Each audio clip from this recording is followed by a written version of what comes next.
सच कहना बगावत है तो समझो हम बागी हैं। एक ऐसा नौजवान जो बिहार के राजनीति में भूचाल ला जाता है, 2014 में आता है और पार्टी बनाता है, फिर सत्ते में उनके वजह से सत्ता में आती है भारतीय जनता पार्टी और नीतीश कुमार की सरकार। फिर उसके बाद वही सरकार जो है, वही भाजपा जो है, इनको बाहर का रास्ता दिखा देती है। जैसे कि संकट मोचन बने थे चिराग पासवान, उनको भी बाहर की रास्ता दिखाती है।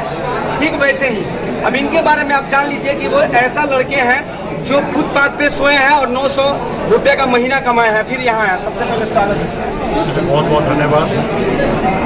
देखिए, एक जिंदगी का एक मैं किरदार मैं निभा रहा हूँ जिसमें अच्छा बुरा सब समय का अनुभव है।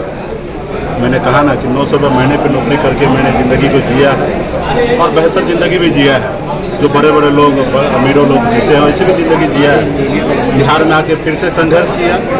अधिकतर लोग एक बार संघर्ष करते हैं, पढ़ाई करके कंप्लीट कर लेते हैं, IPS बन जाते हैं, ख़त्म हो गया, या कोई बड़े उद्योगपति बन जाते हैं, ख़त्म हो गया। लेकिन मैं बेहतर ज़िंदगी छोड़कर बिहार आया, अपने लोगों के लिए संघर्ष किया। फिर एक अच्छे समय आया, फिर वो समय को दूर होकर फिर मैं नीचे अभी ज़मीन पर अपने लोगों के बीच में घूम रहा। तो मैं एक किरदार निभा रहा हूँ कि मजबूती से अपने समाज के लिए, अपने गरीब लोगों के लिए, हक अधिकार के लिए लड़ाई लड़ रहा हूँ। ऐसे लोगों के लिए जो पिछड़ा, अति पिछड़ा दलित समाज है, जो मछली मारते हैं, जो किसी के खेत में जाके काम करते हैं, मिट्टी काट रहे हैं, ऐसे समाज के लिए मैं आज लड़ाई लड़ रहा हूँ। तो मेरा काम है ये लड़ाई लड़ना। और कुछ लोग बहुत शक्तिशाली हैं, ताकतवर हैं, वो लोगों का आज संविधान पे भरोसा नहीं है, लोकतंत्र पे भरोसा नहीं है।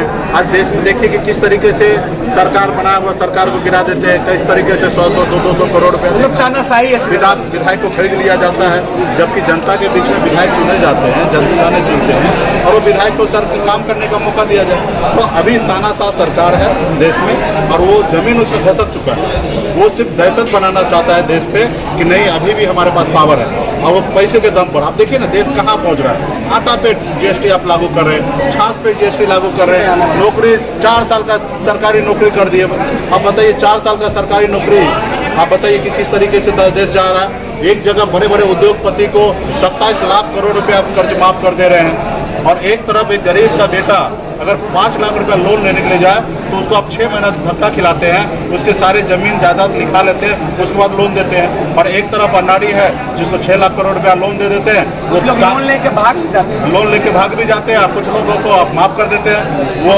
चार्टर प्लेन में घूमते हैं, यानी कि पटना से दिल्ली जाना है तो 15 लाख रुपया खर्चा करता है। अभी हमारे जैसे लोगों को दिल्ली जाना है तो 6,000 खर्चा करते हैं। वो जनता का पैसा को दुरुपयोग करते हैं और तब फिर कंपनी लॉस में होगा। और जब कंपनी लॉस में होता है तो भारत सरकार उनको कुछ माल पानी लेकर उनको माफ़ कर देता है, और जब माफ़ कर देता है तो भारत सरकार का खजाना में दिखता है कि कम है पैसा। तो कैसे पैसा आएगा?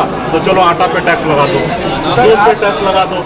तो इस तरीके का आज देश चला रहे हैं। तो कहीं ना कहीं ये हमारे लिए, लोकतंत्र के लिए, आने वाला पीढ़ी के लिए खतरा है, और इसके लिए हम लोगों को, युवा को सोचना है कि संघर्ष करना है। ऐसी सरकार हो जो देश के बारे में सोचे। सर, आप अति पिछड़ा का बात करते हैं, लेकिन यहाँ जिस भाजपा की बात करते हैं, यहाँ जनक राम जी को, यानी जनक समाज जी को अति पिछड़ा का नेता बना दिया गया, मुखौटा दे दिया गया है। तो देखिए, उनकी एक पॉलिसी है, जैसा आप भी जान रहे हैं ना, मुखौटा। यह बात तो आप भी मान रहे हैं कि मुखौटा जो बात आपको नहीं बोलना चाहिए, लोगों से सुने, मेरा सवाल नहीं है, लोगों से सुने, आपको भी थोड़ा बहुत एहसास हुआ तब आपके मुंह से निकले। देखिए, इंसान को है ना, कभी कभी है ना, जुबान पे सरस्वती का वास आता है और सच निकल जाता है। ठीक है, तो ये अच्छा बात है कि देश में मुखौटा बना रहे हैं।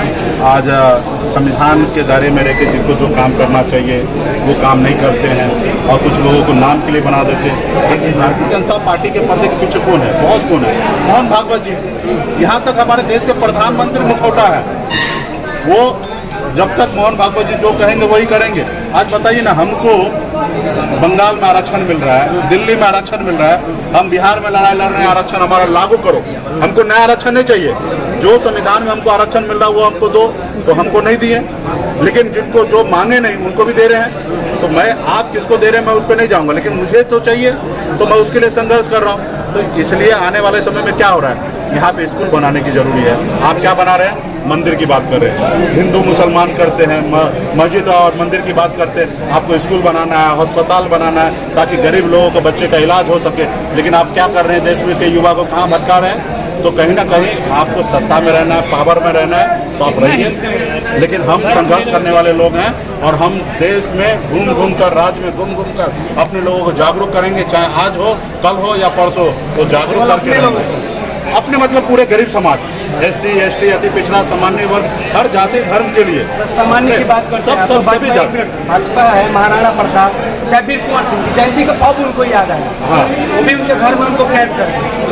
वही ना बात हो गया कि भाई ये लोग जो है लोगों को गुमराह करने की बात करते हैं, ठीक है, और हम लोगों को सच्चाई के साथ चलते हैं। लोग भोले बोले मुकेश सहनी जातिवाद है, मुझे कोई फर्क नहीं पड़ता है, लेकिन मेरा एक ही सोच है कि गरीब का, जिसका कोई नहीं सुन रहा ना, उनके लिए लड़ाई लड़ना है। तो दो जाति, अमीर और गरीबी, बस अमीर और आपने गरीब, गरीबी को चुना। हम गरीबी को चुन लिया है। और हम, क्योंकि मैं भी एक समय था कि अमीर हो गया, लेकिन मैं उसके बावजूद भी गरीब के साथ हूँ, गरीब की बात कर रहा हूँ, क्योंकि मैं खुद एक गरीब का बेटा हूँ। सर, आप चुनाव हारे, मंत्री पद से हटाए गए, लेकिन हाल ही में आपके गालों में गुलाब लगा था भुजा चुनाव। हाँ, उस समय बहुत खुशी थी। कभी कभी क्या होता है कि आप लड़ते हैं जीतने के लिए, और जब नहीं जीत पाते हैं और दुश्मन आपका हार जाए तो भी आपकी जीत है, डबल खुशी है। तो हमने भुजा में चुनाव लड़ा जीतने के लिए और भाजपा को हराने के लिए, और हम भले चुनाव नहीं जीते, लेकिन मेरी शक्ति पूरे हिंदुस्तान को पता है कि मुकेश सहनी के पास 18% वोट है और वो 4 पार्टी मिलकर 27% वोट लाया, 45,000 वोट लाया। तो यही हमारी जीत है। और दुश्मन हारे हैं, RJD जीता, वही हमारी खुशी है। उसी को लेकर मिठाई बांटे, लोगों को बीच में खुशियाँ बनाए कि आप कमजोर नहीं हो, आपको जो इग्नोर करेगा वो कहीं का नहीं रहेगा। जब तक बिहार में अति पिछड़ा, निषाद समाज, मल्लाह समाज जब तक आपके साथ नहीं देगा, तब तक चाहे वो NDA हो या UPA, सपना देखना भूल जाए कि हमारी सरकार बनेगी। तो इसलिए हम लोग आने वाले समय में पूरे राज्य के लिए काम करेंगे। और आप देखा कि किस तरीके से आज आलोक पटेल जी को हमने पार्टी में ज्वाइन कराया, तो हर वर्ग के लोगों को हम लोग जगह दे रहे हैं। टिकट के समय में भी हर जाति धर्म को हम लोग जगह देते हैं। आज मैं चाहूँगा कि ऐसे जो युवा हैं, जो संघर्ष करते अपने अपने क्षेत्र में, अपने जिला में, ऐसे लोगों को हम लोग पार्टी में दे रहे हैं। आपने कहा कि गोपालगंज में बहुत जल्द उपचुनाव होने वाला है, मतलब गोपालगंज विधानसभा का है, तो मतलब सदर वाला, तो कहीं ना कहीं आप ये कह रहे हैं कि सुभाष जी है, मतलब ऐसा कुछ होने वाला है, ऐसा प्रयोग नहीं कर सकता। नहीं, मैंने इससे पहले ही कहा ना कि भगवान ऐसा कुछ ना करे, भगवान उनको लंबी उम्र दे। लेकिन कुछ लोग हॉस्पिटल में हैं, तो हॉस्पिटल में दुनिया में सबसे ज़्यादा लोग अगर कहीं मरता है तो बेड पे मरता है, ठीक है, दुनिया में सबसे ज़्यादा। लेकिन लोग क्या कहते हैं आराम की जगह है, लेकिन दुनिया में सबसे ज़्यादा अगर कहीं किसी का मृत्यु होता है तो बेड पे होता है। तो ऑलरेडी वो बेड पे हैं, तबीयत उनका ज़्यादा खराब है। भगवान से मनाऊंगा कि वो स्वस्थ हो जाए, हम लोगों के बीच में आ जाए, मंत्री हैं, बिहार को संभाले।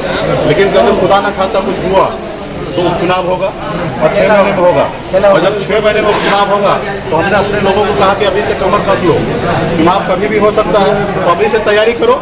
देखो, एक खरगोश और एक कछुआ का, तो कछुआ के जैसे धीरे धीरे चाल चलो, जीत हासिल होगा।